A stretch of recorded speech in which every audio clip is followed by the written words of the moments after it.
Baiklah, bismillahirrahmanirrahim. Assalamualaikum warahmatullahi wabarakatuh. Perkenalkan, saya Rahes Mesa Gandhi dari jurusan Administrasi Pendidikan Universitas Negeri Padang. NIM 190002136. Pada hari ini, insyaallah saya akan membahas masih tentang manajemen humas atau public relation, yaitu tentang perbedaan public relation atau PR dengan marketing, advertising, dan branding. Sekarang kita coba pahami terlebih dahulu ada dua istilah, yaitu marketing public relation dan corporate public relation. PR pada prinsipnya akan terpecah ke dalam marketing public relation dan corporate public relation. Nah, maka banyak istilah ini digunakan oleh perusahaan maupun dalam konteks perjalanan kinerja praktisi PR lembaga tersebut. Kemudian, untuk apa marketing PR? Untuk apa? Nah, marketing PR atau MPR gitu ya disingkatnya, digunakan untuk membantu citra lembaga, memperbaiki serta meningkatkan citra perusahaan yang berdampak terhadap keputusan pembelian secara bisnis. Nah, bahkan hasil dari riset MPR ini tidak serta-merta mendorong keputusan pembelian, melainkan secara tidak langsung itu dilakukan melalui citra lembaga. Semakin baik citra lembaga, maka semakin mudah menjual atau merealisasikan apa yang menjadi kinerjanya kepada publik eksternal, sehingga menjadi lebih terbukti gitu dan lebih mudah. Nah, semakin diyakini atau semakin dipercaya klien dengan lembaga atau perusahaan kita, maka semakin gampang melakukan penjualan. Nah, jadi yang menjadi sudut persoalan,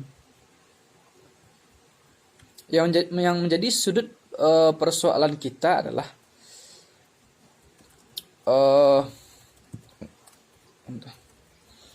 nah,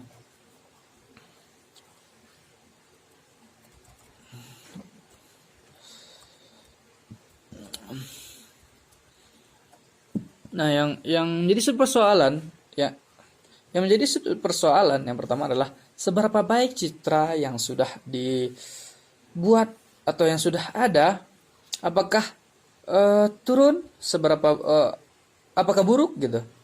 Apabila buruk, seberapa buruk, dan bagaimana pula memperbaikinya, bagaimana respon kita untuk memperbaiki citra.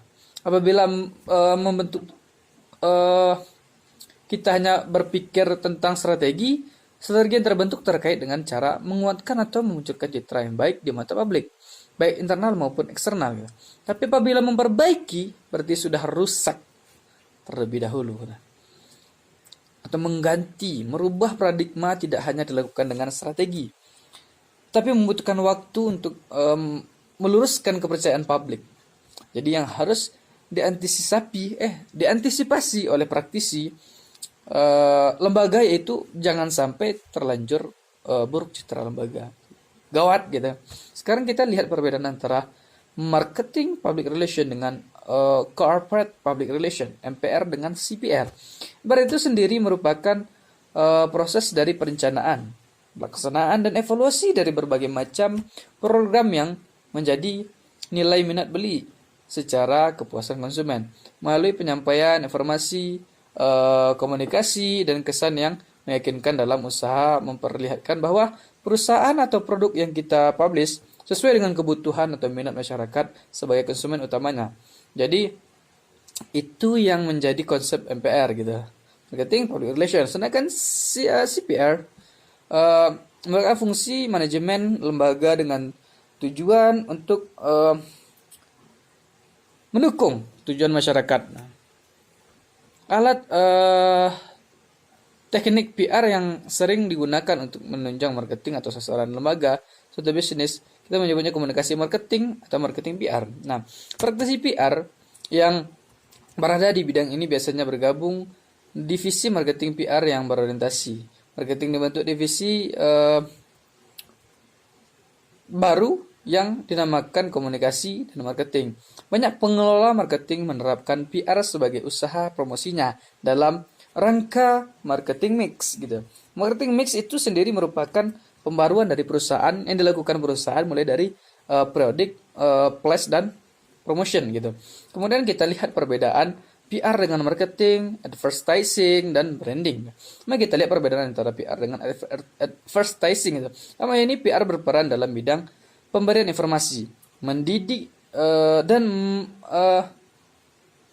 menciptakan pemahaman yang sama melalui pengetahuan gitu. Sedangkan advertising berkaitan dengan periklanan, lebih menekankan pada selling message dengan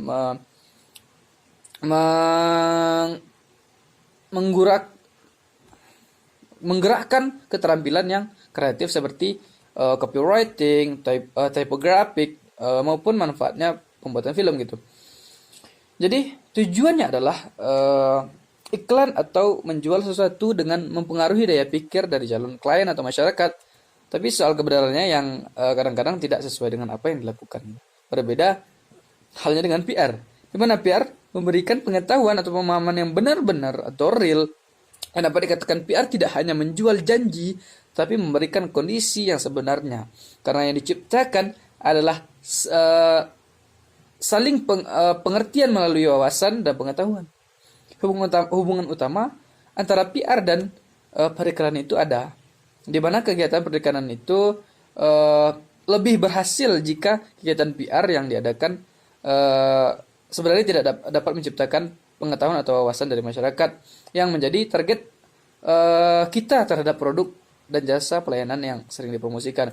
Jadi keberhasilan iklan juga ditentukan oleh keberhasilan PR dalam menyampaikan atau mendidik masyarakat, tetapi jika perlu mereka butuh waktu yang panjang untuk klien memahami maksud dari iklan yang kita sampaikan.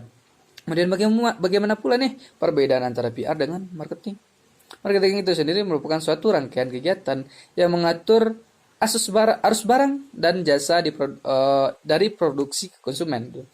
Nah, ini tugas dan tanggung jawab PR dan periklanan juga mengkomunikasikan segenap konsep dan gagasan dalam objek yang dipasarkan gitu.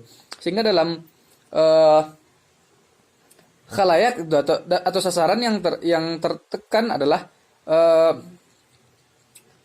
butuh motivasi untuk membeli apa yang dipromosikan. Jadi tetap fokus utamanya berkaitan dengan kinerja PR, maka marketing bisa, karena marketing kegiatannya lebih mengatur arus dari produsen dan konsumen gitu.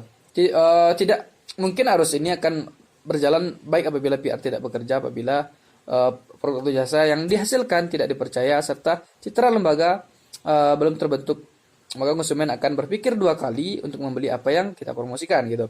Sehingga marketing dan advertising tidak bermanfaat besar ketika PR belum berfungsi dengan baik. Nah, usaha pemasaran yang didukung oleh kegiatan PR di periklanan tidak terbatas pada pemasaran barang dan jasa komersial, melainkan juga untuk mempromosikan tercapainya tujuan sosial ekonomi dan sosial budaya yang dikenal dengan social marketing gitu. Kemudian kita lihat perbedaan PR dengan publicity gitu. Publicity merupakan suatu tugas dari visi dengan beberapa kegiatan untuk menceritakan kepada masyarakat atau publik eksternal yang menjadi target terkait dengan hasil produksi yang ingin dipublish. Jadi publisitas suatu hasil kegiatan yang bisa dikontrol gitu, yang hasilnya bisa baik maupun tidak baik dari kegiatan yang dilakukan. Jadi memang dituntut untuk keprofesionalan, dan ini berkaitan dengan keberhasilan PR atau citra lembaga terbentuk dahulu gitu. Publisitas biasanya menghasilkan suatu citra, dan ini berhubungan dengan informasi yang diperoleh dan dipublish gitu. Publisitas biasanya dilakukan melalui hubungan baik dengan pihak pers gitu. Sementara kinerja yang akan menjadikan hubungan baik antara lembaga dengan pers merupakan pekerjaan PR. Jadi lagi-lagi yang dipertanyakan adalah seberapa jauh PR ini memberikan peran yang luar biasa, sebagaimana tingkat keberhasilannya dari pekerjaan baru di publisitas dapat dilakukan gitu. Dapat disimpulkan bahwa ketika kita berpindah pada PR, maka di dalamnya ada marketing, ada advertising maupun branding gitu. Tapi di dalam marketing, advertising maupun branding terdapat satu pekerjaan dan terjadi secara parsial gitu. Apabila dalam PR tiga hal ini dalam kanal dia bekerjanya,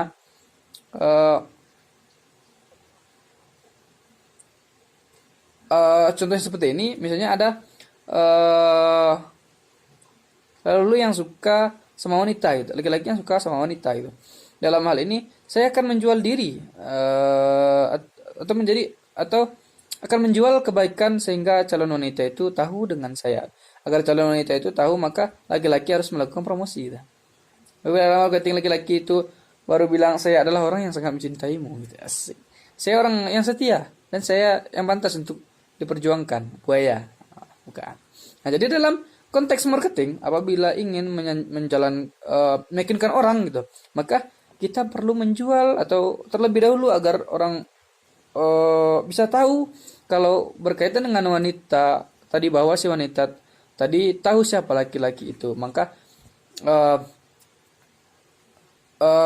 kata-kata perlu menjelaskan siapa dirinya gitu. Sedangkan untuk advertising perlu berkali-kali menjelaskannya dan membutuhkan waktu yang sangat banyak gitu. Sehingga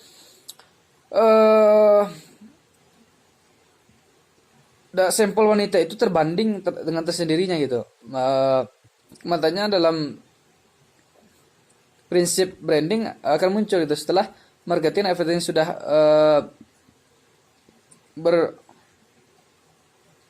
berjalan gitu, dan tanpa menjanjikan lagi, maka si wanita itu tahu laki-laki tersebut gitu. Dapat kita lihat bahwa konsep marketing, advertising, dan branding berbeda dengan PR. Apabila marketing menjual diri terlebih dahulu supaya diketahui apa sebenarnya yang belum diketahui, dan dapat dikatakan bahwa konsumen tidak akan mengerti sebelum kita menjalankan produk tersebut. Nah, kemudian dalam konsep advertising membutuhkan waktu yang panjang dan harus dilakukan berulang-ulang. Apabila branding sudah tercapai, maka masyarakat tahu, dan itu hanya sebatas tahu saja gitu. Hal yang luar biasa adalah PR, di mana ketiga hal di atas sudah ada dalam PR gitu. Marketing, advertising, dan branding itu sudah ada dalam PR gitu. Nah, dari hal material laki-laki itu tidak perlu memperkenalnya siapa dia untuk setiap saat bilang kepada wanita, dan tidak perlu melakukan branding sampai wanita itu paham tanpa tahu kelanjutannya seperti apa. Tapi dalam PR yang akan menjelaskan itu adalah orang yang bukan kita gitu, orang lain bukan kita gitu. Jadi laki-laki itu tidak perlu melakukan marketing, advertising maupun branding kemanapun gitu. Jadi praktisi PR sudah melekat di dalam dirinya. Oleh karena itu menjadi praktisi PR mempunyai tanggung jawab yang luar biasa, dan kemampuannya yang dituntut itu begitu bagus gitu. Oleh sebabnya praktisi PR di luar sana gitu dihargai berbeda satu tingkat dengan dari pemimpin gitu. Nah, itu dinamakan lembaga bidang yang bertugas dalam membentuk citra itu, PR itu. Oke. Jadi itu mungkin, jadi kesimpulannya mungkin marketing, advertising, dan branding itu sudah melekat dalam diri PR gitu. Jadi PR memang lebih ahli lah, lebih handal di bidang memperkenalkan atau meraih citra seseorang, meraih citra lembaga atau perusahaan gitu. Sekian dari saya, semoga bermanfaat. Maaf atas segala kesalahan. Jangan lupa like, comment, dan subscribe. Wassalamualaikum warahmatullahi wabarakatuh.